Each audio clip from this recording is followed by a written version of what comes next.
welcome to KBS World Radio. You're now tuned in to Korea24's Korea Book Club, where we explore the world of Korean literature.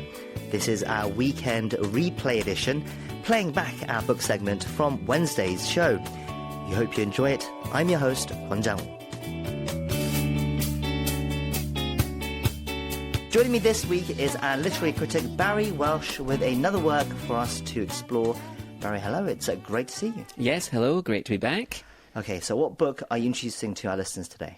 So this week we are reviewing a short story called The Last of Hanako. The Korean title is 하나코는 없다, and it's by Chae Yoon and translated by Bruce and Ju-Chan Fulton. And Chae is a celebrated novelist, critic and translator. She made her literary debut 3.5 decades ago in 1988 with the novella There a Petal Silently Falls, which was about the aftermath of the Gwangju uprising.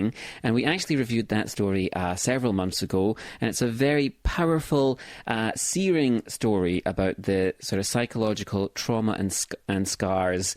And it's a story that retains its power, I think, now even decades later. Today's story is one of Chae's other celebrated and acclaimed works. It was originally published in Korean in 1994 in the Munhak Sasang Journal, and that year it would go on to win the Isang Literary Award. Since then, I think the story has come to be seen by many critics as a key work, as a major work in Korean literature from the period, from the 90s, and it's still absolutely a story with relevance today. Let's talk about this story. You said it's about exposing the prejudices against women in Korean society. Mm-hmm. We have reviewed several novels and stories published in the last few years about this very topic, but as you said, this was a work that was published in 1994, so perhaps Chae was diagnosing the problem already decades ago. Mm-hmm. So tell us, how does Chae introduce her critique of daily prejudice against women? Right, so the narrative of the story is quite simple on the surface. A middle-aged Korean man is in Italy on a business trip for the shoe company he runs with an old university friend. He's finished his business in Rome, and as the story starts, he's about to travel to Venice, where he plans to meet another old university friend, a woman with the nickname Hanako. And as he travels to meet her in the small rural town that she lives in outside of Venice, this unnamed narrator reflects on his life, his university days, and his relationship with Hanako. And that's really it in terms of the story. But of course, his reflections as he goes on this journey to this little town, they reveal much more about the nature of the relationships between Hanako, the narrator, and this group of friends. And the way the story begins suggests that the narrator, he's groping towards something. He's groping through unformed memories towards some kind of new consciousness or some kind of new awareness of reality, a reality that previously, at least for him, was shrouded in mist and fog. Okay, so it sounds like quite an elusive beginning. Mm-hmm. How does then the titular character Hanako enter the story, and what is her relationship with the narrator? Right, so we learn that the narrator and Hanako were university friends. They were, a sort of group of classmates that hung out together, mostly men. It was primarily a group of young male students, but Hanako was also part of this group.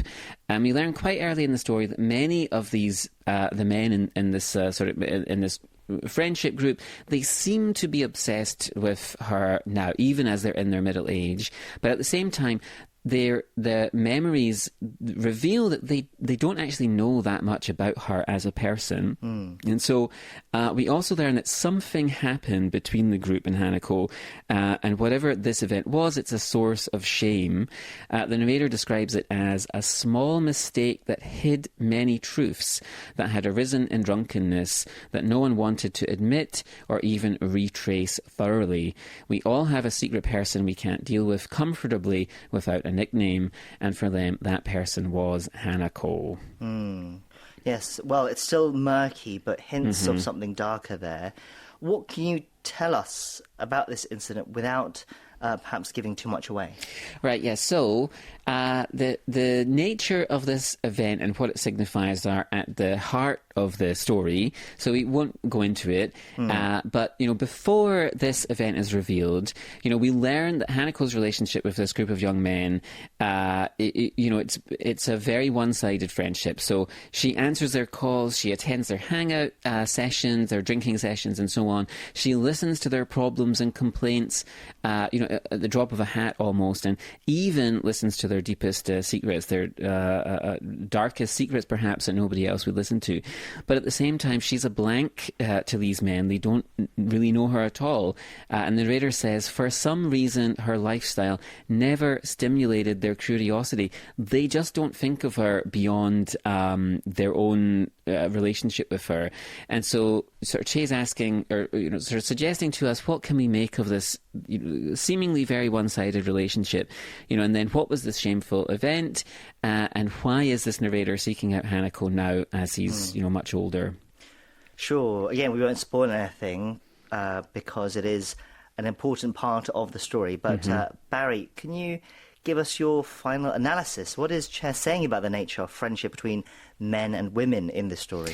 Right, yeah, so this is a fascinating story. It's a multi-layered story, and we can interpret it in several ways, but it's a critique of social roles and the types of roles society pushes people into or funnels people into, and then the casual violence that we commit, maybe even unknowingly, by blindly following these roles and ignoring the self-determination of other people who don't fit into these roles.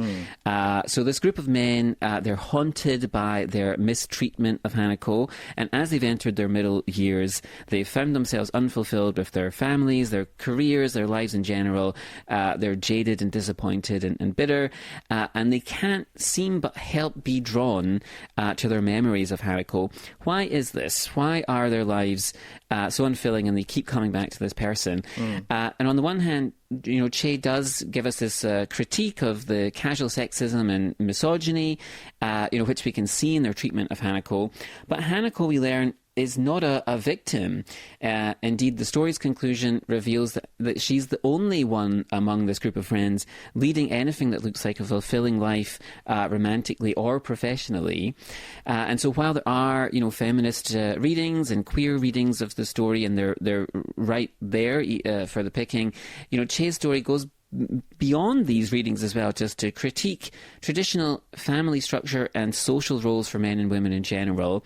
And I think we can see this in Che's depiction of the emptiness the narrator feels in his relationship with his wife, and lack of satisfaction with his job, and how that's contrasted with the life that Hanako is revealed to be leading, which it is clear which of those lives seems more desirable. Once again, it's called The Last of Hanako by Che Yun.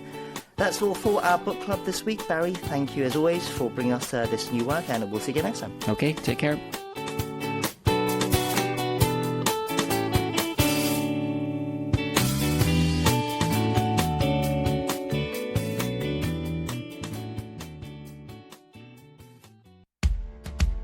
Like the sky, you will be free at KBS World Radio. This time, this day, freedom. KBS World Radio.